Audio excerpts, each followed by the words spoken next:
Yes, manufacturing industries. Today, your lesson 6, first introduction, importance of manufacturing industries, contribution of industry, national economic, yes, and industrial location, classification of the industries. So,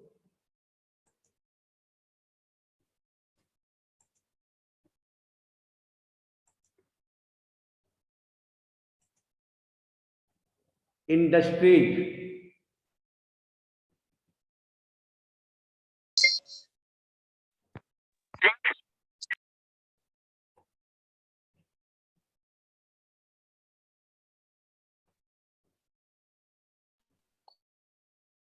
Importance of manufacturing industry, contribution of economic, national economy, industrial location, and classification of industries.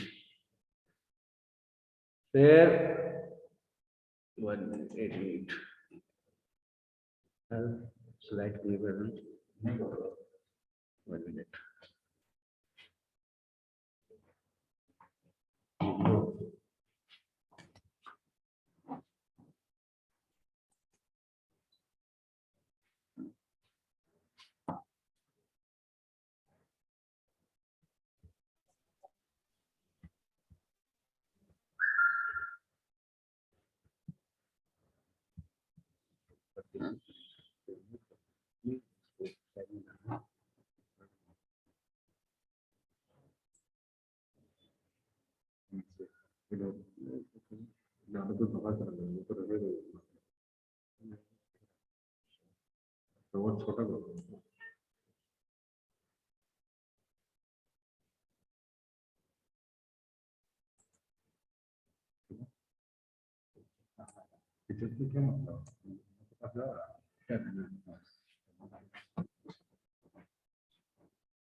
Yes, production of goods and services in large quantity after processing from raw materials to more value products is called manufacturing. Manufacturing क्या है? जैसे कि suppose करो कि input plus processing plus manufactures, किसी भी raw materials को, चाहे वो हम लोग देखते हैं कि पेपर, आपका पेपर का जो पेपर का रॉ मटेरियल्स क्या हो जाएगा? वुड हो जाएगा। पेपर का raw materials would, sugar from sugarcane, iron and steel from the iron ore, aluminium from bauxite. So processing, सबसे पहले हम लोग देखते हैं कि यहाँ पर हम लोग लेते हैं इनपुट प्लस अब ये प्रोसेसिंग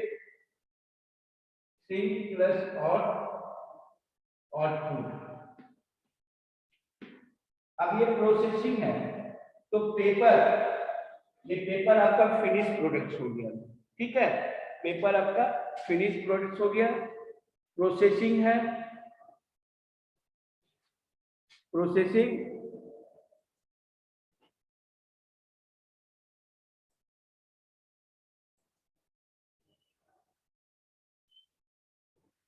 प्रोसेसिंग और क्या रॉ मटेरियल फूड है। फिर शुगर, शुगर प्रोसेसिंग किए, शुगर के तैयार हुआ। आयरन ओर इनपुट किए, प्रोसेसिंग उसका किए और फिनिश गुड्स तैयार हो गया आपका आयरन एंड स्टील इंडस्ट्री। तो manufacturing sector is the backbone of economic development. Manufacturing industry play a major role in the economic development. Manufacturing industries help in modernize agriculture and reduce the dependence of people on agriculture by providing job. So all the point. So backbone of the economic nation. So अगर किसी भी nation की बात करते हैं, अगर उस nation का मैन्युफैक्चरिंग सेक्टर चाहे वो लार्ज स्केल में हो या स्मॉल स्केल में हो,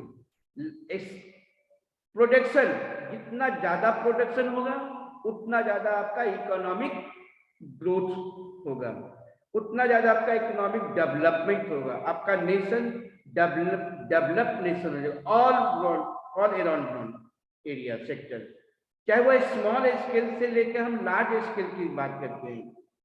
दूसरा क्या है कि इंडस्ट्री, चाहे वो कोई भी कॉटेज इंडस्ट्रीज हो, शुगर इंडस्ट्रीज हो, पल्प एंड पेपर इंडस्ट्रीज हो, आयरन एंड स्टील इंडस्ट्रीज हो, पेट्रोकेमिकल इंडस्ट्री, कोई भी इंडस्ट्रीज की बात करते हैं तो manufacturing industries play a major role. So economic developments के लिए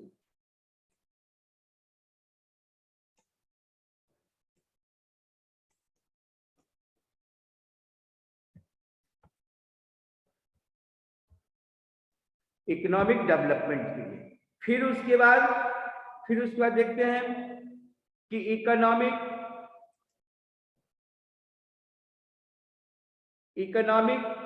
डेवलपमेंट, मैन्युफैक्चरिंग इंडस्ट्रीज हेल्प करता है modernize agriculture and reduce the dependence of the people on agriculture by the providing job.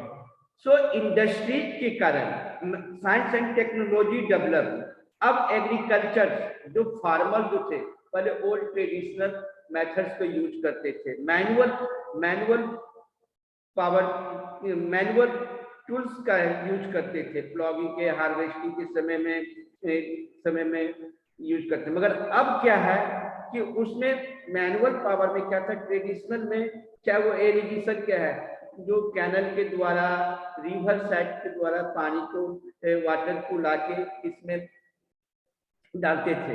अब क्या है कि पंपिंग सेट है तो जनरेट, है ना, इरिगेशन फैसिलिटी प्रोवाइड कर दिए, बेस्ट क्वालिटी का सीड प्रोवाइड कर दिए, फर्टिलाइजर्स दिए, और मॉडर्न टूल जो एजुकेशन एग्रीकल्चर टूल्स जो है वो काफी मॉडर्नाइज है, ट्रैक्टर है, हार्वेस्टर है, थ्रेशर है, जिसके कारण क्या हुआ कि फार्मर जो थे वो दूसरे पर जो डिपेंड थे, अब उसको उतना डिपेंड नहीं होके वो क्या किए कि मशीन के द्वारा आप किए और आपका समय काफी बच गया। द इकोनॉमिक स्ट्रेंथ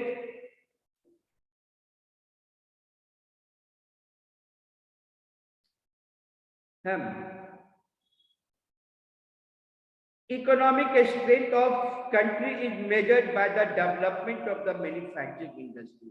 Yes, किसी भी नेशन की बात करते हैं, इकोनॉमिक स्ट्रेंथ जो है कंट्री का, वो उसकी पैमाना उसका मेजर करते हैं हम development of the manufacturing industries. Now second your topic, the importance of manufacturing. क्या इंपॉर्टेंस है, क्यों हम लोग मैन्युफैक्चरिंग पर जोर दे रहे हैं, है ना? तो process output, raw material, processing and finish good. तो मैन्युफैक्चरिंग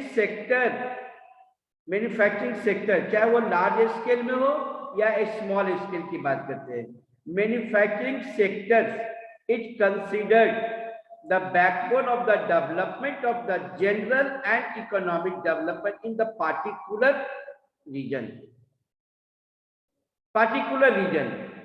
चाहे वो जहां पर सोर्स है, अवेलेबिलिटी है, यूटिलाइजेशन ऑफ लैंड है, तो जनरली उस एरिया को हम लोग चूज करते हैं और जनरल देखते हैं, और economic development, economical point of view तो जनरल भी है, वो एरिया काफी डेवलप हो जाता है।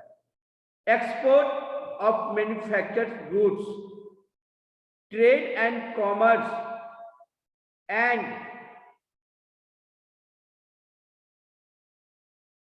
brings in much needed foreign exchange. Export of manufactured goods. जब हम कोई भी फिनिश प्रोडक्ट्स को, चाहे वो रॉ आयरन ओर हो, कॉपर हो या कॉटन हो, शुगर हो, जूट हो, उसको हम एक्सपोर्ट करते हैं, तो क्या कहते हैं, मेरा जो ट्रेड एंड कॉमर्स, जो व्यापार का जो ये एरिया है वो काफी बढ़ जाता है। ट्रेड एंड कॉमर्स वो डेवलप हो जाता है, influence the local markets and foreign markets को, ब्रिंग मच द नीडेड, और क्या है कि आवश्यकता क्या है कि फॉरेन एक्सचेंज का है ना, करेंसी। तो export of manufactured goods depends trade and commerce and bring in much the needed the foreign exchange.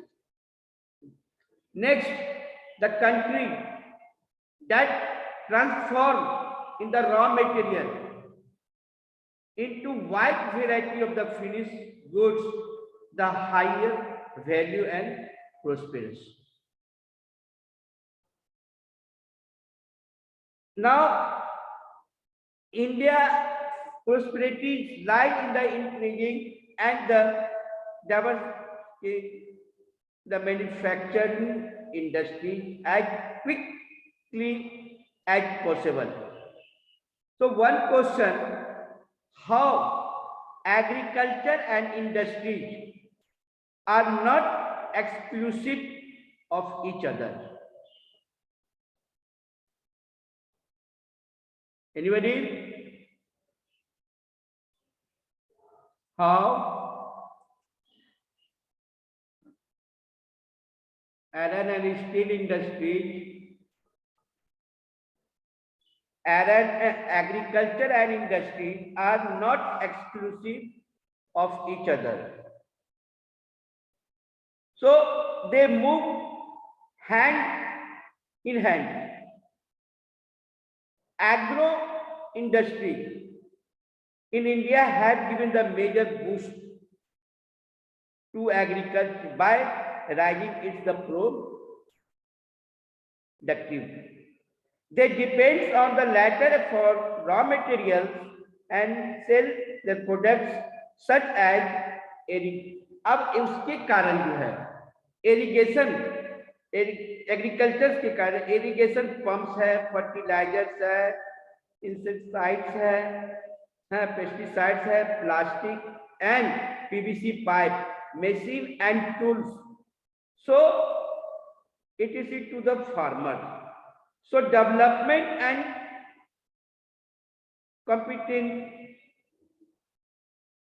of the manufacturing industry has not only assisted the agricultural in the increasing. Now next, the economic contribution, तथा कि contribution of industries to national income. अब national income में आपका क्या contribution है ना, चाहे वो लार्ज स्केल में हो या स्मॉल स्केल की बात करते हैं।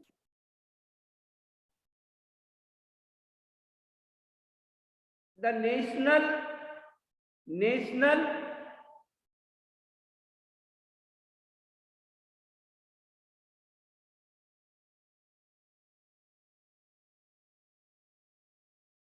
Yes, the National Manufacturing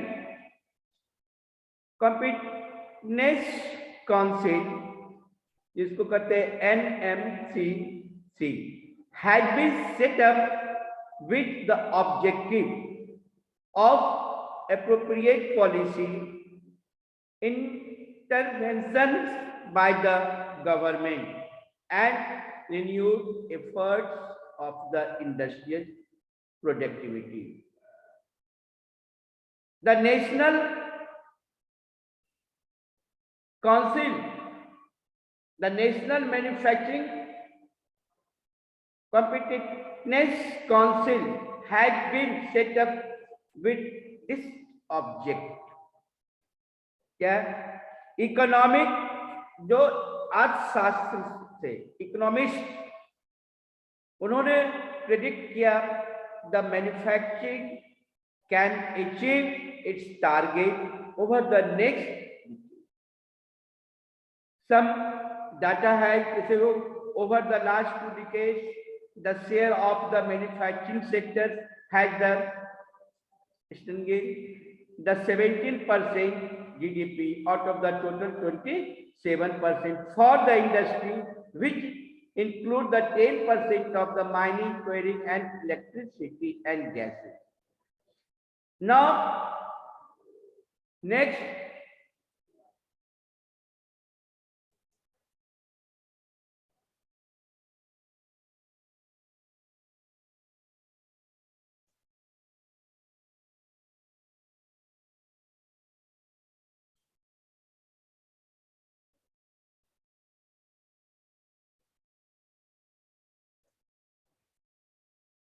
industrial location.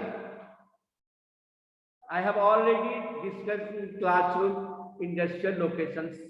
Factors affecting location of industry बताए थे, m to the 9 पावर का हमने जिक्र किया था.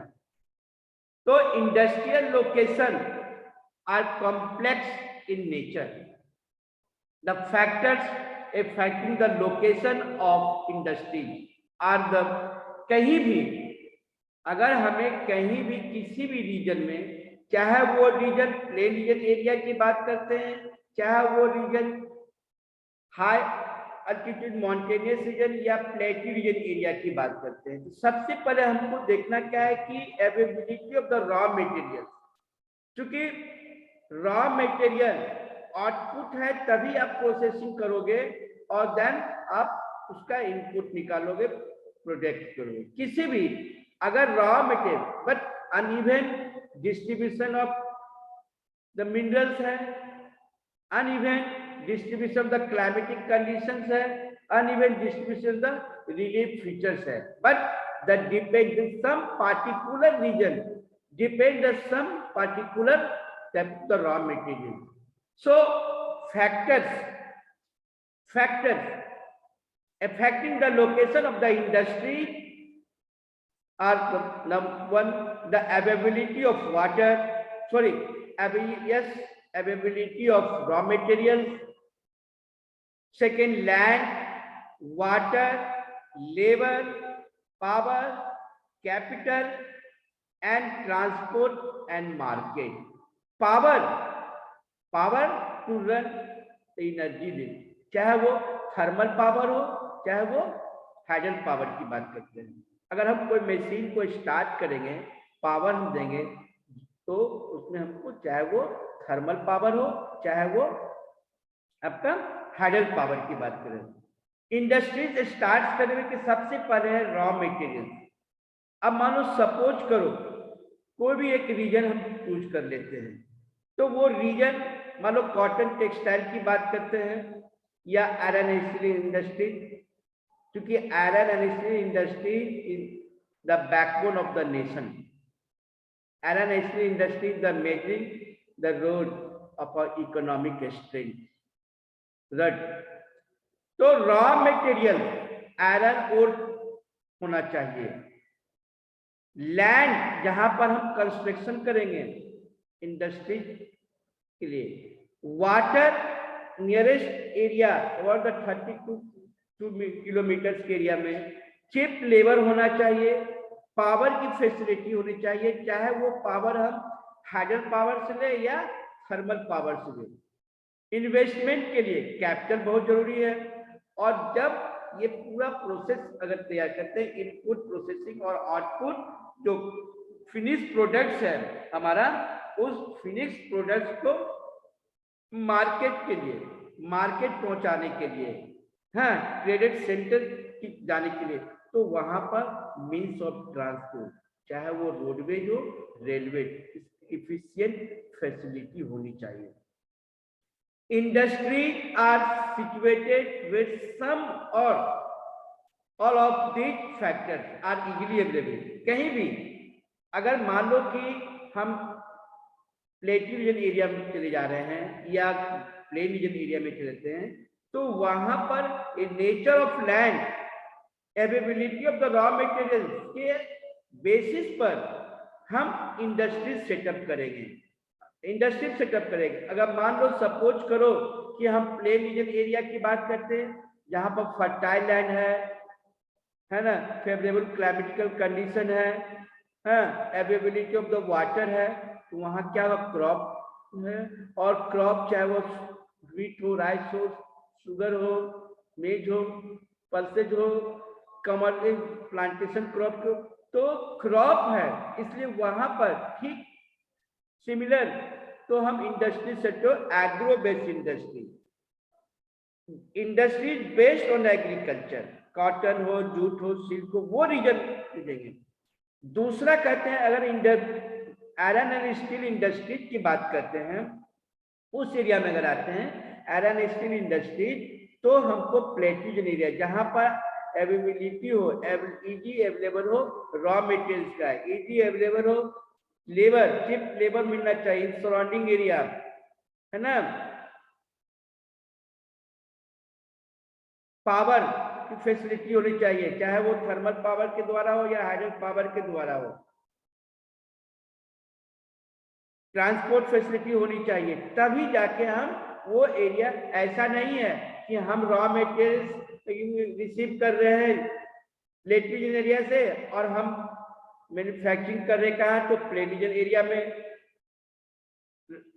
रॉ मटेरियल्स अवेलेबल कर रहे हैं, मिल रहा है हमको कहां से, तो प्लेन रीजन एरिया से, और इंडस्ट्रीज हम सेटअप कर रहे हैं डेजर्ट रीजन एरिया नहीं, तो सराउंडिंग नियरेस्ट एरिया की बात करते हैं, जहां पर आसपास क्षेत्र में सारा फैसिलिटी अगर अवेलेबल है, तो वो रीजन बेस्ट है सिचुएटेड किसके लिए, इंडस्ट्रीज के लिए। मेनी इंडस्ट्रीज, अब कहता है कि manufacturing activities take to the locate at the most appropriate place where all these factors are industrial location are either available or can be arranged or the low cost में। yes, अगर मान लो कुछ जगह पे तो हम आसपास के जहां पर रॉ मटेरियल्स है तो उसको हम अरेंज करते हैं सस्ते दर पर। मान लो कि हम एक सपोज करो कोई प्रोडक्ट तैयार करते हैं, रॉ मटेरियल्स हम हाई कॉस्ट में खरीद लेते हैं और उसको प्रोसेसिंग करने के बाद वो उसकी रेट वैल्यू ज़्यादा हो जाती है, तो क्या होगा, मार्केट में आपका एक्सेप्ट नहीं करेगा। इसलिए सस्ते दर पर द चीप लो कॉस्ट में हम रॉ मटेरियल्स को परचेज करेंगे, लो कॉस्ट में हम लेबर अवेलेबल करेंगे, कम खपत में ज़्यादा मुनाफी लेना, तब तो हम इंडस्ट्री मेरा डेवलप होगा। ऐसा नहीं है कि हमको प्रोसेसिंग में ज्यादा इन्वेस्टमेंट कर दिए और रिजल्ट क्या है, तो उस हिसाब से हमको मार्केट वैल्यू नहीं मिलता है, नहीं। तो प्रोसेसिंग वर्क मटेरियल्स जो है वो लो कॉस्ट में हमको लेना चाहिए। After industrial activity start, after the industrial activity हम स्टार्ट कर देंगे, अर्बनाइजेशन एरिया की बात करते हैं। फिर उसके बाद go hand in hand the city provide the market and also provide the service, like a banking होनी चाहिए, हाँ इंश्योरेंस होना चाहिए। जब बैंकिंग और इंश्योरेंस, बैंकिंग इसलिए है कि हमको कैपिटल का है, इंश्योरेंस इसलिए है कि हम इंश्योर्ड हो जाएंगे, तो अगर इन केस किसी भी हैपनिंग हो जाता है, किसी तरह से अगर फैक्ट्री इंडस्ट्री में कोई हादसा हो जाता है, तो उसकी क्षति को जो हमारा जो है कंपनसेशन इंश्योरेंस डिपार्टमेंट से ले लेते हैं। Many industries are situated where some or all of these factors are easily available. Okay, now many industries tend to come together to make use of the advantages of afforded by the urban center are known as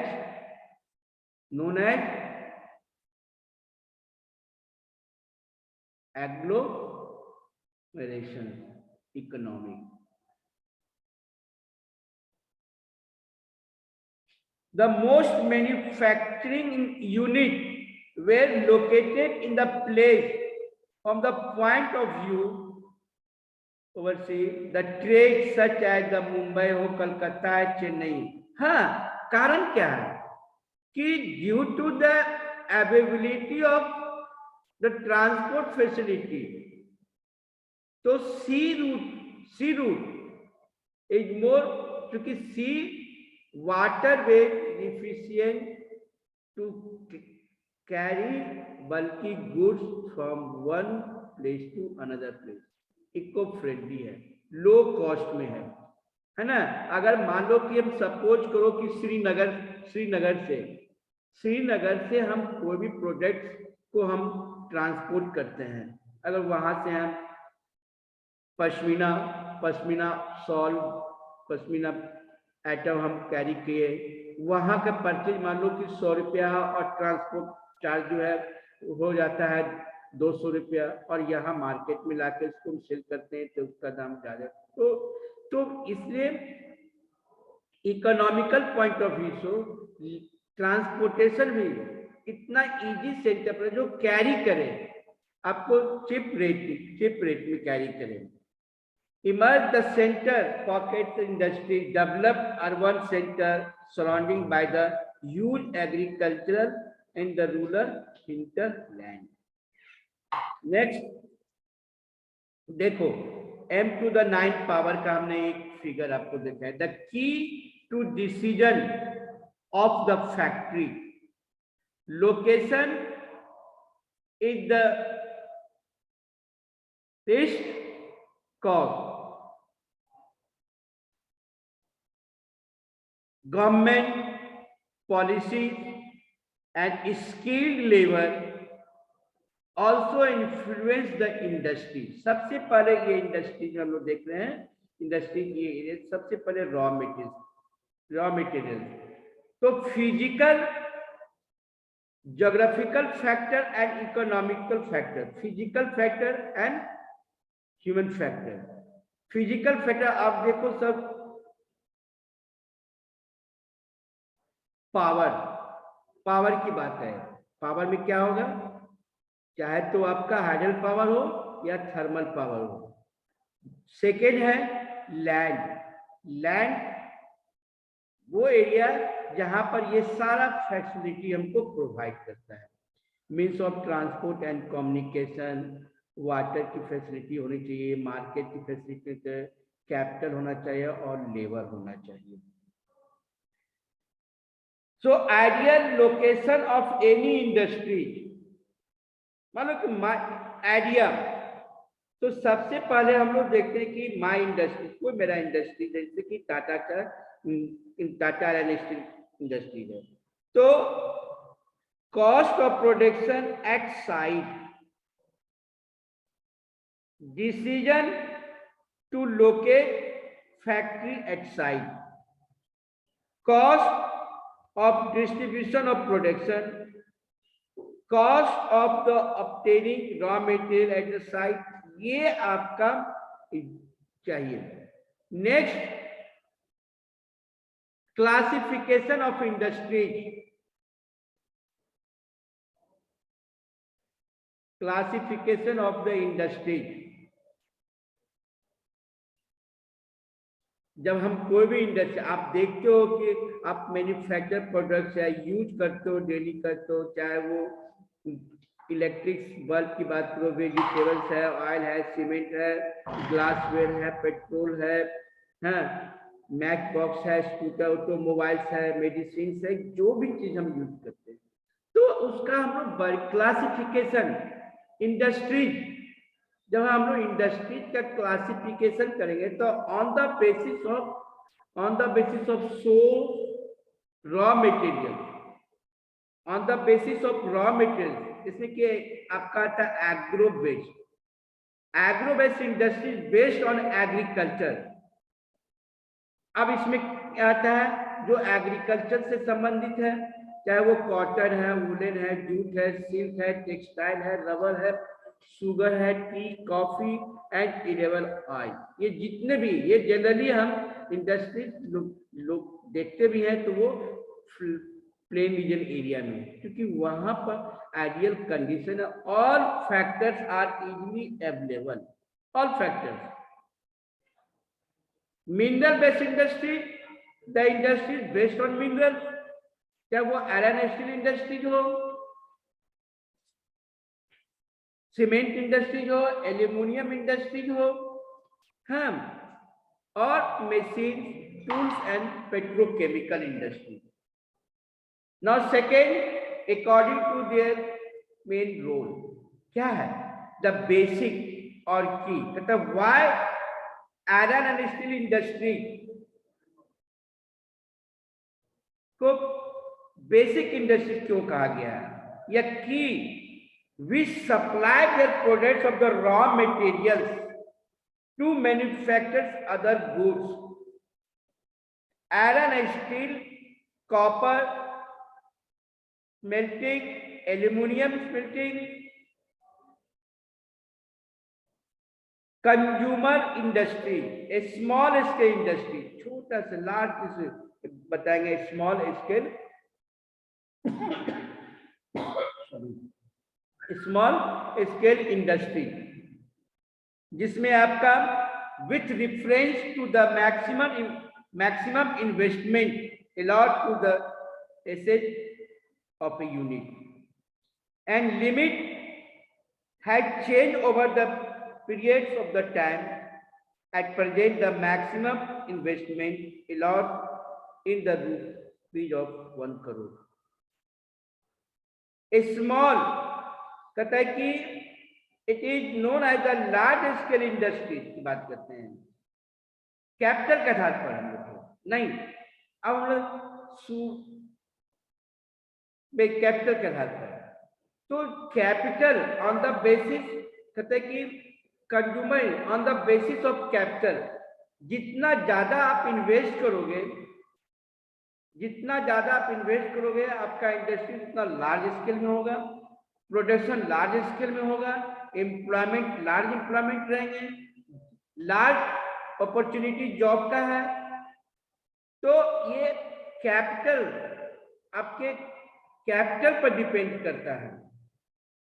तो अगर small scale, मान लो हमारे पास 1000 rupees है, तो हम छोटा सा ही industry करेंगे, कॉटेज इंडस्ट्रीज की बात करते हैं, हैंडीक्राफ्ट क्या है, टेलरिंग है, उसके बाद मैं पापड़ है। सो छोटे ऐप में जितना आप इन्वेस्ट करोगे उसी के आकार, तो उसमें छोटा क्या, अब स्मॉल स्केल हमको अवेलेबल करना है, क्या रॉ मटेरियल्स क्या है, लेस लेबर यूज होते हैं, लेस प्रोडक्शन होगा, इनकम भी आपको उतना ही होगा, बट जितना ज्यादा हम इन्वेस्ट करते हैं, जितना ज्यादा हम इन्वेस्ट करेंगे उतना ज्यादा मेरा प्रोडक्शन होगा। स्मॉल स्केल इंडस्ट्री और लार्ज स्केल इंडस्ट्री। अब उसके बाद next, on the basis of ownership, आप लोग ऑलरेडी जानते हो, पढ़ते भी आए हो, पब्लिक सेक्टर है, प्राइवेट सेक्टर है, ज्वाइंट सेक्टर है एंड कोऑपरेटिव सेक्टर है। पब्लिक सेक्टर,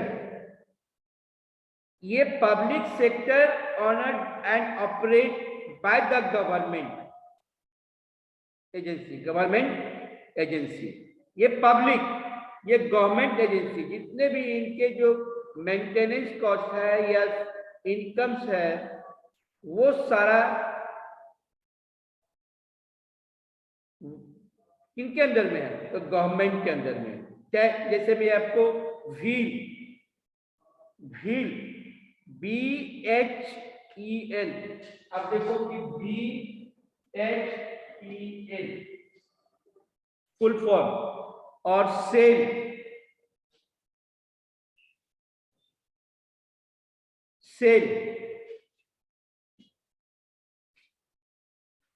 व्हील और cell,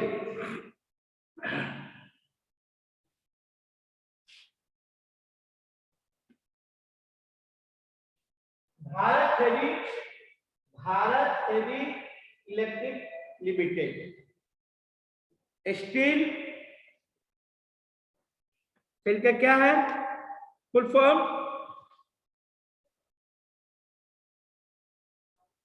tell me the full form of, in right chat box, full form the whale and sail.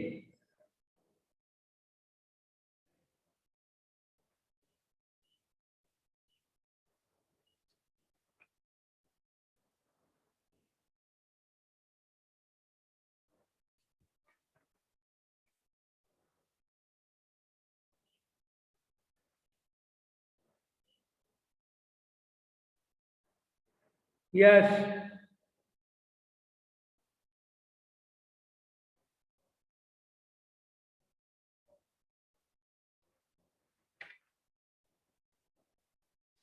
Bharat Heavy Electric Limited, Steel Authority of India Limited.